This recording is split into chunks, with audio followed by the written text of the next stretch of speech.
Subscribe कीजिए technical पार्चा channel को और बेल आइकन को दबाइए लेटेस्ट टेक्निकल वीडियो सबसे पहले देखने के लिए।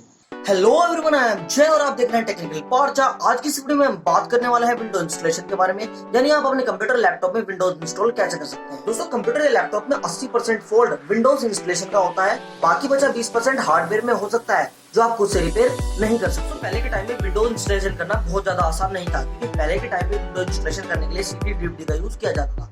आज के इसके टेक्निकल वर्ड में आप पेनड्राइव के थ्रू भी विंडो को इंस्टॉल कर सकते हैं, पर आपको विंडोज इंस्टॉलेशन करने से पहले पेनड्राइव को बूटेबल बनाना होगा। यानी आज की वीडियो में हम बात करने वाले हैं विंडोज इंस्टॉलेशन से पहले पेनड्राइव बूटेबल बनाने के बारे में। तो चलिए शुरू करते हैं। तो सबसे पहले बात करते हैं पेनड्राइव को बूट करने की।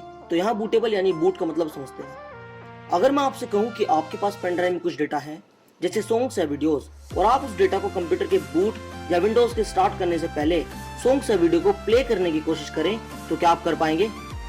शायद नहीं। यानी कंप्यूटर की विंडोज स्टार्ट होने से पहले आप कोई भी डेटा रन नहीं करा सकते। अगर मैं आपसे बोलूं ऐसा हो सकता है तो हाँ बिल्कुल, यहाँ डेटा रन तो कराएंगे पर कोई सॉन्ग्स या वीडियोस नहीं, बल्कि वो डेटा विंडोज इंस्टॉलेशन की फाइल्स होंगी और पेनड्राइव में इस डेटा ट्रांसफर के इस प्रोसेस को पेनड्राइव बूट या बूटेबल पेनड्राइव कह सकते हैं। तो जितना मैंने आपको समझाया बूट के बारे में, आपको समझ आया होगा। अगर समझ नहीं आया तो कोई बात नहीं, मैं हूं ना।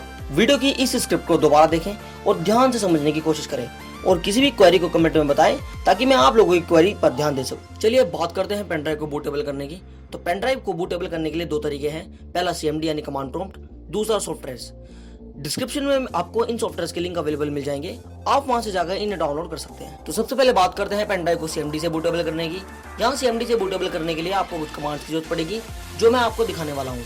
आगे की इस वीडियो में मैंने CMD की इन कमांड्स को यूज किया हुआ है, आप चाहे तो इन्हें नोट कर सकते हैं। तो फर्स्ट नंबर की कमांड है डिस्क पार्ट, सेकंड नंबर की कमांड आती है लिस्ट डिस्क, थर्ड नंबर पर आता है सेलेक्ट डिस्क 0 1 2 3, फोर्थ नंबर पर आता है क्लीन, 5 नंबर पर आता है क्रिएट पार्टीशन प्राइमरी, 6 नंबर पर आता है सेलेक्ट पार्टीशन, 7 नंबर पर आता है एक्टिव, 8 नंबर पर आता है format FS space equal to NTFS quick, 9 number पर आता है असाइन और 10 नंबर पर आता है एक्सिट। अब CMD से पेनड्राइव बूट करने के बाद आपको चाहिए विंडोज की फाइल्स या ISO इमेज। इसकी इंफॉर्मेशन आपको आगे वीडियो में देखने को मिलेगी और डिस्क्रिप्शन में भी लिंक दे चुका हूं, आप वहां से जाकर किसी भी विंडोज की ISO डाउनलोड कर सकते हैं। तो चलिए देखते हैं आगे की वीडियो।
तो आप सभी ने देख ही लिया होगा कि हमने CMD से पेन ड्राइव को कैसे बूट किया। अब हम पेन ड्राइव को बूट करने वाले हैं अपने दूसरे .10 सॉफ्टवेयर के थ्रू।